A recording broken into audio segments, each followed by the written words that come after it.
Listen to part of a lecture in an anthropology class.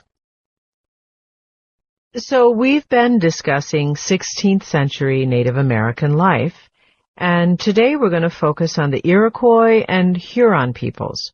They lived in the northeastern Great Lakes region of North America. Now, back then, their lives depended on the natural resources of the forest, especially the birch tree. The birch tree can grow in many different types of soils and is prevalent in that area. Now, can anyone here describe a birch tree?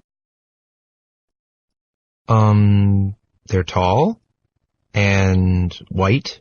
The bark, I mean. Yes. The birch tree has white bark, and this tough, protective outer layer of the tree, this white bark, is waterproof. And this waterproof quality of the bark, it made it useful for making things like cooking containers, a variety of utensils. And if you peel birch bark in the winter, we call it the winter bark, another layer, a tougher inner layer of the tree, adheres to the bark, producing a stronger material. So the winter bark was used for larger utensils and containers. I know people make utensils out of wood, but utensils out of tree bark? Well, birch bark is pliable and very easy to bend. The Native Americans would cut the bark and fold it into any shape they needed, then secure it with cords until it dried. They could fold the bark into many shapes.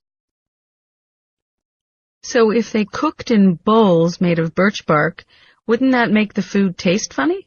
Oh, that's one of the great things about birch bark. The taste of the birch tree doesn't get transferred to the food, so it was perfect for cooking containers. But the most important use of the bark, by far, was the canoe. Since the northeast region of North America it's interconnected by many streams and waterways, water transportation by vessels like a canoe was most essential. The paths through the woods were often overgrown, so water travel was much faster. And here's what the Native Americans did. They would peel large sheets of bark from the tree to form lightweight yet sturdy canoes. The bark was stretched over frames made from tree branches, stitched together, and sealed with resin. You know, that sticky liquid that comes out of the tree? And when it dries, it's watertight. One great thing about these birch bark canoes was they could carry a large amount of cargo. For example, a canoe weighing about 50 pounds could carry up to 9 people and 250 pounds of cargo. Wow.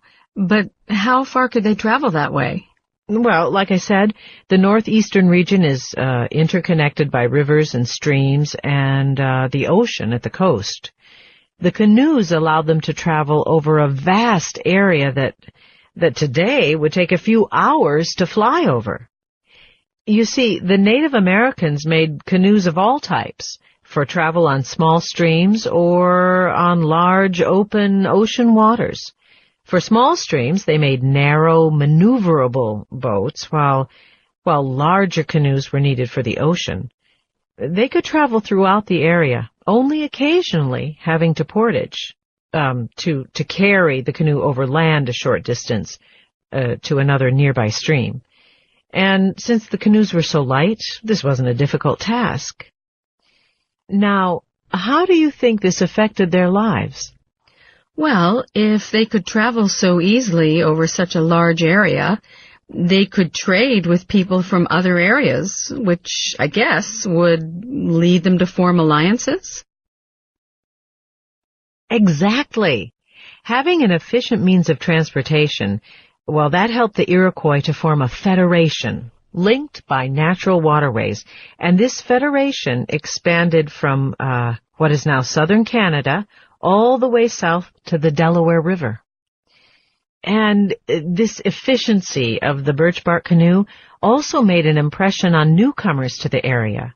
French traders in the 17th century modeled they adopted the design of the Iroquois birch bark canoes, and they found they could travel great distances, more than 1,500 kilometers a month.